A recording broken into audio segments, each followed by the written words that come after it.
इतनी सी बात नहीं। याद किया जाता है तो जिसकी तरफ आकर्षण होता है उसे याद किया जाता है, या जिसकी तरफ आकर्षण नहीं होता है, खिंचाव नहीं होता है, उसे याद किया जाता है? आकर्षण होता है। जिसकी हमें जरूरत है उसको याद करेंगे, या जिसकी हमें जरूरत ही नहीं है उसको याद करेंगे? है? जिसकी जरूरत है हम उसको याद करते हैं, और जिसको हम याद करते हैं उसको हम अच्छा समझेंगे तब याद करेंगे, नज़दीक जाना चाहेंगे या नज़दीक बुलाना चाहेंगे, या अच्छा नहीं समझेंगे तब बुलाना चाहेंगे।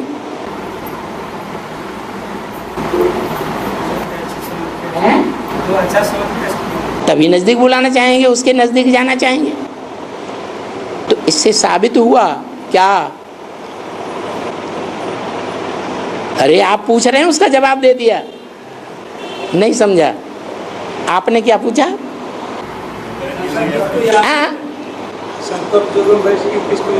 हाँ, तो शंकर जी अपने से श्रेष्ठ को याद कर रहे हैं या अपने को याद कर रहे हैं? ये तो सोचने की बात है, किसको याद कर रहे हैं? याद कर रहा है, इसका मतलब अधूरा है या संपूर्ण है? अधूरा है। अपने से श्रेष्ठ जिसको मानता है उसको याद करेगा या अपने को याद करेगा? तो अपने से श्रेष्ठ जो है आत्माओं का बाप, उसी को याद करता है। कैसे याद करता है? जो इस शशि रूपी रंगमंच का बड़ा बच्चा है वो बाप के वर्षे का पहले अधिकारी है या बाद में? और बाप का वर्षा है ज्ञान। पहला वर्षा क्या है? ज्ञान। तो उस ज्ञान को धारण करने वाला, ज्ञान के आधार पर अपने आप को पहचानने वाला, अपने बाप को पहचानने वाला पहला बच्चा है या नहीं है? है? तो जब पहला बच्चा है तो बच्चा किसको याद करता है? जब समझदार हो जाता है? बाप को याद करता है। तो समझ में क्यों नहीं आई ये बात? हल्का मुरल में दूसरा मैंने सुना है। हल्का मुरल में दूसरी बात सुना तो इसके लिए पूछा। क्या? वो मुरल में पार्वती ने पूछा, हाँ। शंकर को तुम जो किसको याद करते हैं? हाँ। शंकर ने बोला मैं ब्रह्मा को याद करता हूँ और विष्णु को याद करता हूँ। ब्रह्मा को भी याद करता हूँ? नहीं, विष्णु को याद करता हूँ। हाँ, विष्णु को याद करता हूँ। ये पार्वती ने, वो शंकर जी ने बोला विष्णु को याद करता हूँ। इसका मतलब अपने लक्ष्य को याद करना चाहिए या नहीं करना चाहिए? वो उनका लक्ष्य है। याद के द्वारा हम ऐसे बनेंगे। विष्णु में 4 भुजाएं दिखाई हैं। 4 भुजाएं नीचे हैं, अपने आप चलती हैं, या उनको चलाने वाला कोई और होता है? तो वो चलाने वाला ऊपर है विष्णु की खोपड़ी में। तो विष्णु किसको याद करता है?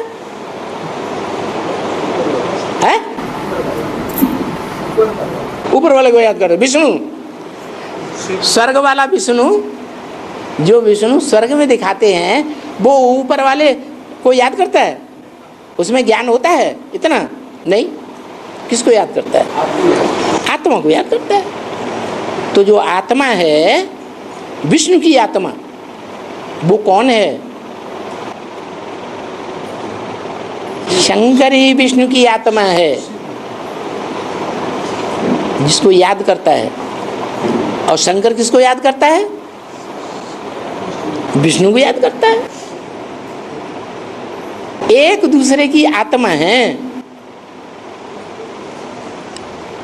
परंतु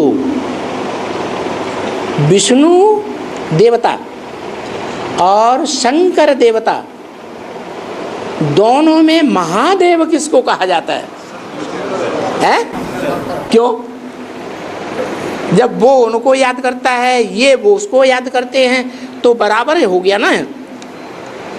तो वो महादेव क्यों कहा गया है? विष्णु महान काम नहीं करता है, बापट है